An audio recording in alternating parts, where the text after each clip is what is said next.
So we've reached another year. It's been a quite packed one, and I thought it would be fun to kind of go over all of the things we've seen from Apple in 2017.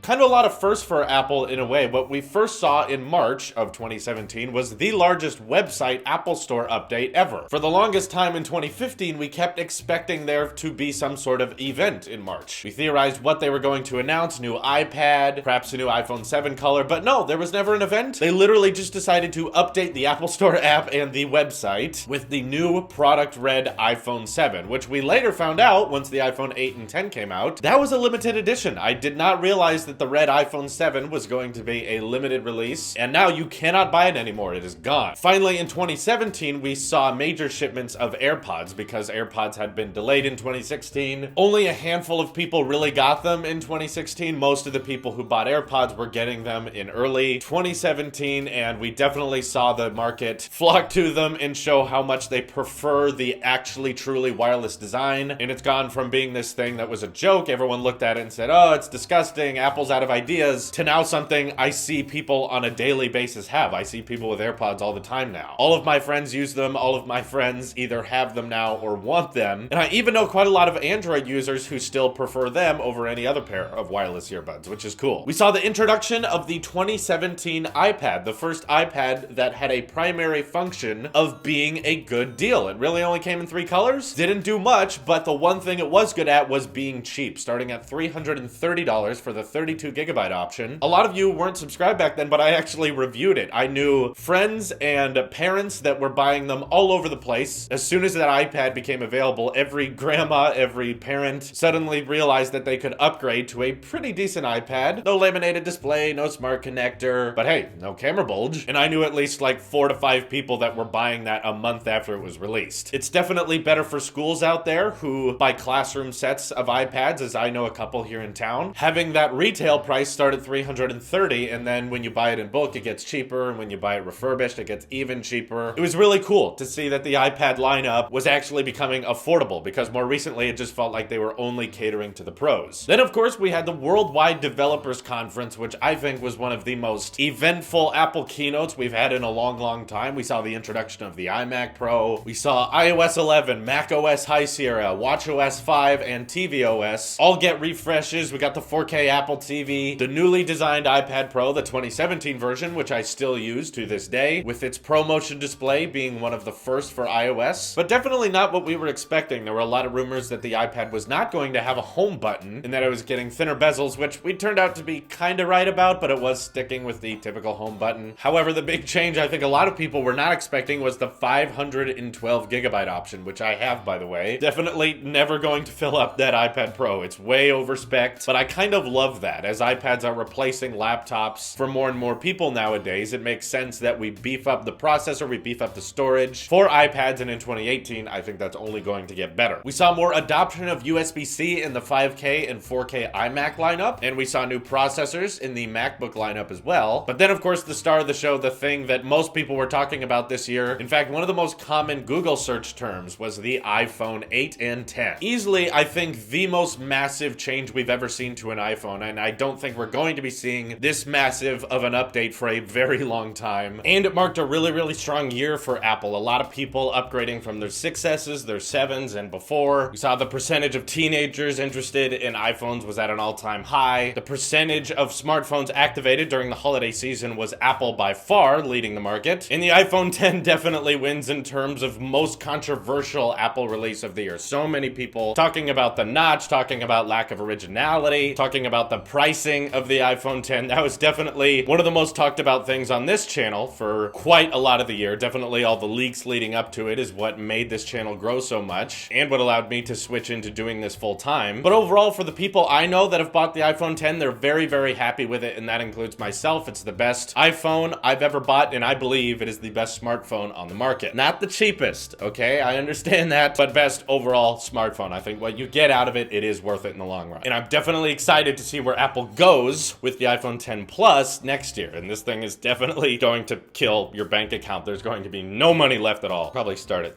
$1,400 or something. We saw cellular brought to the Apple Watch for the first time, which I've really been enjoying. It's especially helpful when you go on runs, when you go bike riding, you don't want to have your phone on you, but you can still get texts and you can still get calls. And now via AirPods, you can still stream Apple Music to your watch. No phone necessary, which has been really, really neat. Finally, a Velcro band with the Apple Watch Sport Loop, plus a dozen other Apple Watch bands that Apple released this year. There's been a very, very large selection in that regard. And then, of course, we got the brand new product lineup from Apple, the HomePod, which they are still delaying the release of until 2018. But we know it now is in the works and that it exists, as well as AirPower, the new Apple wireless charging standard that'll work on your watch, phone, and AirPods charging case. All of that coming hopefully in March of 2018. I'll probably make a video saying what I hope to happen in March. I think they actually have enough content to release an actual keynote in March. But still, there's a lot of hopefulness we have for 2018 for what we're going to see Apple change and do. But I'm really hoping that since the HomePod is competing with so much competition now, with LG making Google speakers and Google having 3 different speakers to choose from, the Home Max, which is my favorite smart speaker ever, Amazon is having a growing number of these smart speakers every day. Apple really should diversify that HomePod lineup, make a smaller, cheaper one, and perhaps a larger, louder one for professionals. They got a lot of catching up to do, but I'm very, very excited to hear the HomePod for myself, as I'll probably be getting a couple because I need to compete with all the Google speakers in my office. But overall, I just like to say that I think 2017 was a very substantial upgrade year for Apple. Most people who are in the ecosystem at least got 2 to 3 upgrades, seeing that we have a new iPad, a new iPhone, a new Apple Watch, a new iMac. So many changes, so many improvements we've seen across the entire lineup. I think that if I was a fan of another company, there would not be as many things to be excited about. As a diehard Apple sheep, as you can tell, who's a part of this ecosystem, this year has been incredibly eventful. The fact that every couple months we can expect for a product we already have to be getting better, and that's what I love so much about being an Apple sheep, is that we have this whole year full of press releases and events showing how all of our hardware is going to be improved as well as our software. Let me know what you think of Apple in 2017 in the comments below. I know it was probably a very bumpy year for software. We saw a lot of glitches with older phones. Now we're dealing with the whole down throttling debate, which I don't really understand why is a debate, but it is. Curious to know all your thoughts, so let me know in the comments below. This is your Apple sheep here, and I will see you in the next one.